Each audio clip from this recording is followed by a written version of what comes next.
Hello दोस्तों, स्वागत है आप सभी का फिर से एक बार आपके अपने YouTube चैनल वाईफाई रिपोर्ट में। दोस्तों, आज के वीडियो में मैं आपको बहुत ही खास इन्फॉर्मेशन बताने वाली हूँ। आज के वीडियो में मैं आपके साथ शेयर करने वाली हूँ भारतीय वायुसेना कैसे ज्वाइन करें। तो चलिए वीडियो को शुरू करते हैं। लेकिन वीडियो को शुरू करने से पहले अगर अभी तक आपने हमारे चैनल को सब्सक्राइब नहीं किया है तो सबसे पहले इसे सब्सक्राइब कीजिए और हमारे वीडियोज़ के अपडेट सबसे पहले पाने के लिए नोटिफिकेशन बेल को दबाइए। इंडियन एयरफोर्स यानी कि भारतीय वायुसेना ये एक बहुत ही अच्छी और रिस्पेक्ट वाली जॉब में से एक है। इंडिया में बहुत से स्टूडेंट लोग 12वीं पास करने के बाद अपना करियर इंडियन एयरफोर्स में बनाना चाहते हैं, लेकिन कुछ लोग बिना पूरी जानकारी लिए इंडियन एयरफोर्स के बारे में एग्ज़ाम देने के लिए बैठ जाते हैं और अंत में उन्हें क्या मिलता है? कुछ नहीं। कुछ लोग इंडियन एयरफोर्स में भर्ती तो होना चाहते हैं, लेकिन उनको इस बारे में कोई आइडिया नहीं होता है कि इंडियन एयरफोर्स में भर्ती होने के लिए उनको क्या करना होगा और कौन सा एग्ज़ाम देना होगा। मेरा ये वीडियो आपको यही इन्फॉर्मेशन प्रोवाइड करवाने वाला है। तो दोस्तों, भारतीय वायुसेना क्या है, सबसे पहले मैं आपको ये बताना चाहूँगी। दोस्तों, इंडियन एयरफोर्स जिसे हम भारतीय वायुसेना के नाम से जानते हैं, इसे शॉर्ट में IAF भी कहा जाता है, जिसका पूरा नाम इंडियन एयरफोर्स है। ये भारत की भारतीय सशस्त्र सेना का ही एक पार्ट है, जिनका काम वायु युद्ध, वायु में भारत की सुरक्षा करना इत्यादि काम है। इंडियन एयरफोर्स अगर इंडिया में किसी भी तरह के अगर कोई हवाई अटैक होता है तो इसमें हमें इंडियन एयरफोर्स सुरक्षा प्रदान करता है, ताकि कोई भी मुल्क देश हमारे देश पर अटैक ना कर दे। इसी वजह से भारत में स्टूडेंट्स को इंडियन एयरफोर्स के लिए तैयार किया जाता है, ताकि युद्ध होने पर वो दुश्मनों से लड़ सकें। भारत में वायुसेना में भर्ती होने के लिए इंडियन एयरफोर्स ज्वाइन करने के दो ऑप्शंस होते हैं कैंडिडेट्स के पास। जो भी एयरफोर्स में पायलट बनना चाहते हैं, अगर आप एक कमर्शियल पायलट बनना चाहते हैं तो इसके लिए एक अलग प्रोसेस होती है, और अगर आप एक नॉर्मल पायलट बनना चाहते हैं तो उसकी एक अलग प्रोसेस होती है। दोस्तों, इसके एलिजिबिलिटी क्राइटेरिया चलिए मैं आपको बताना चाहूँगी।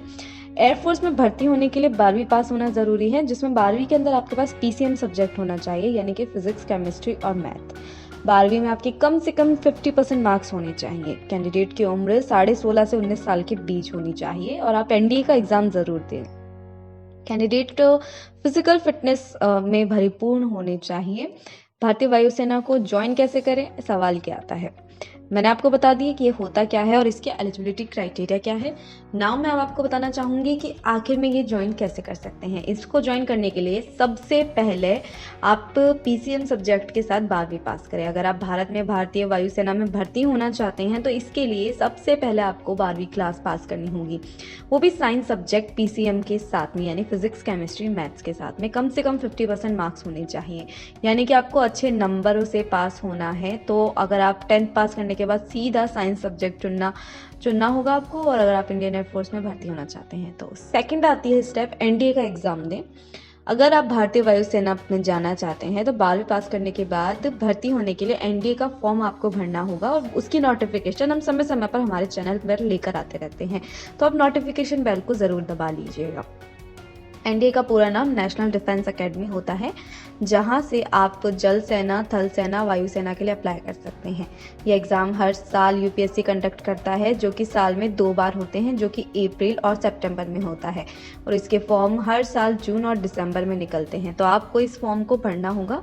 अगर आप भारतीय वायुसेना में भर्ती होना चाहते हैं तो इस एग्ज़ाम को क्लियर करना होगा। आगे के पड़ाव के लिए ये एक तरह से रिटन एग्ज़ाम होता है जो UPSC कंडक्ट करता है।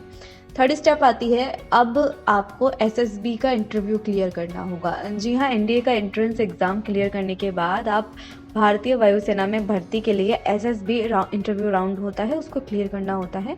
इसमें कई तरह के टेस्ट होते हैं, जैसे इसमें आपका फिजिकल टेस्ट होता है, NT टेस्ट होता है, ग्रुप डिस्कशन होता है, पर्सनल इंटरव्यू होता है, और साथ ही आपको मेडिकल एग्जामिनेशन के लिए जाना होता है। ये इसकी 4th स्टेप होती है।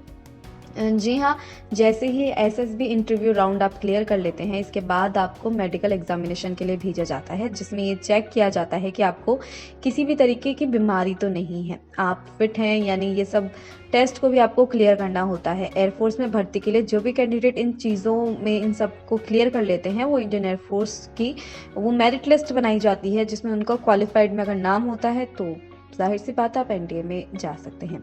फिफ्थ स्टेप एंड लास्ट आती है वायुसेना एकेडमी की ट्रेनिंग पूरी करनी होती है। जैसे ही आप 3 साल का एनडीए की कोचिंग पूरी कर लेते हैं, इसके बाद वायुसेना एकेडमी की जो कि हैदराबाद में है आपको वहाँ भेजा जाता है, जहाँ आपको 1 साल तक एयरफोर्स की ट्रेनिंग दी जाती है। इन सभी एग्जाम को क्लियर करने के बाद आपको भारतीय वायुसेना में ऑफिसर पद दिया जाता है। इसके बाद आप एयरफोर्स में ऑफिसर कहलाते हैं।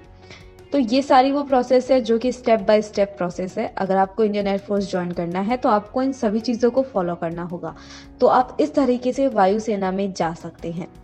सो मैं उम्मीद करती हूँ कि मैंने आपको जो भी जानकारी अभी ये प्रोवाइड कराई है आपको पसंद आई होगी। अगर आपका कोई सवाल है तो बेझिझक आप मुझे कमेंट कर सकते हैं। कमेंट नीचे कर दीजिएगा। मिलती हूँ आपसे अगले वीडियो में। धन्यवाद।